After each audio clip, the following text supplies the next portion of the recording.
Hello, hello, hello. Good morning, good afternoon, good evening. Hey, you're looking at my first cup of tea. I didn't feel like coffee this morning, but I have my beautiful, sweet mug from my wonderful friend Patty from the Life of Patty channel. And I said, you know what? This morning is a cup of tea kind of day. Hey, listen, when we get back in 1 minute, we're going to talk about cups, glasses, and what? That's right. I'll be right back.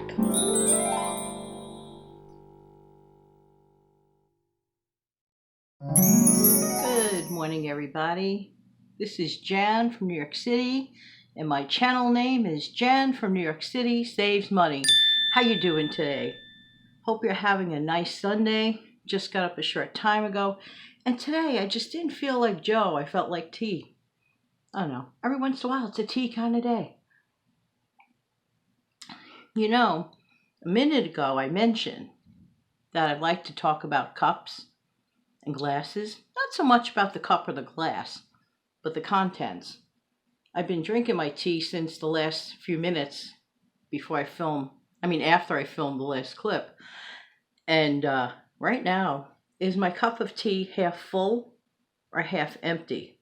Well, when you first wake up in the morning and you're loving your hot drink, honestly, I'd say it's half empty. But the reality in life is I could look at it as half full. What's your cup of tea like today in life? Is it half empty or is it half full? I know it sounds simplistic. I know you've heard all this all before. But I think kids have the right idea. And I'll tell you what I mean by that in a minute.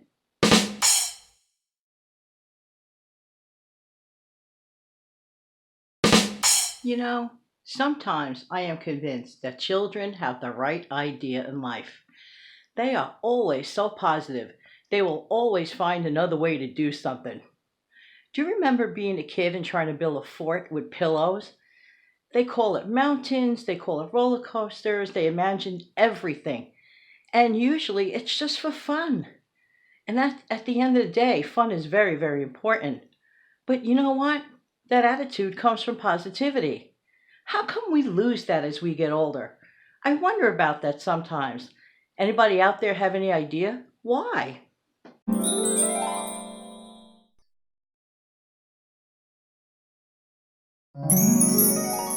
Okay, so when it comes to children and their simplicity in life, I think that's what it is, the simplicity. Life is usually pretty uncomplicated for most kids. Now, that's not to say that that's the case for every kid, because some kids, unfortunately, do lead complicated lives. But we're not talking about that child for a moment. We're talking about the kid that does not. And somehow, as we get older, we lose that simplicity.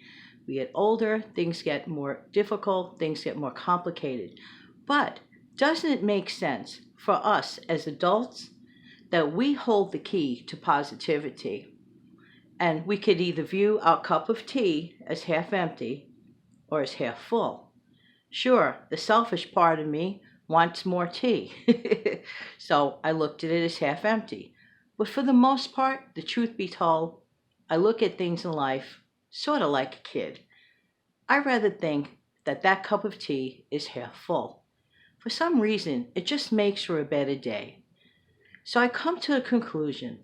If we could view things on a more positive manner, if we could try to eliminate some negativity in our lives, is that an easy task? No. We're going to talk about that in a minute.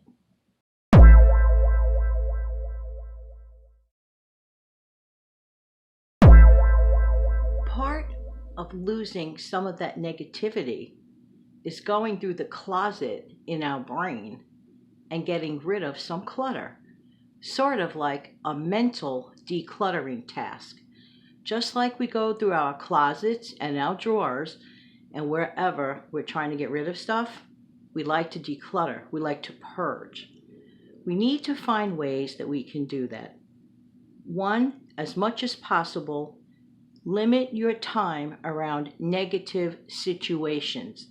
That doesn't mean you do not love the person or the circumstances are just difficult. Yes, usually it's a circumstantial situation, and if you have to be in it momentarily, you reduce your time with it. Next, try not to rent other people's troubles. I know that sounds crazy, but sometimes in life we confuse being helpful to almost an obsession. If someone else is going through an issue, you bless them, you pray for them, you hope for the very best. You do what you can, but somehow you have to sort of decompress yourself and walk away from it and take a step back. This is essential.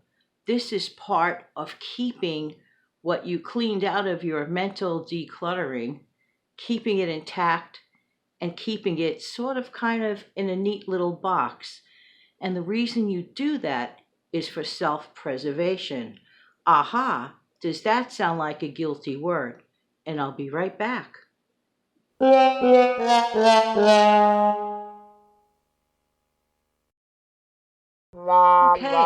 this may come as a shock to you, but it's perfectly okay to take care of yourself. It is perfectly okay to keep your self-preservation intact. I know we love people, and we're supposed to love people, and that's what we are ordained to do, be loving human beings. But guess what?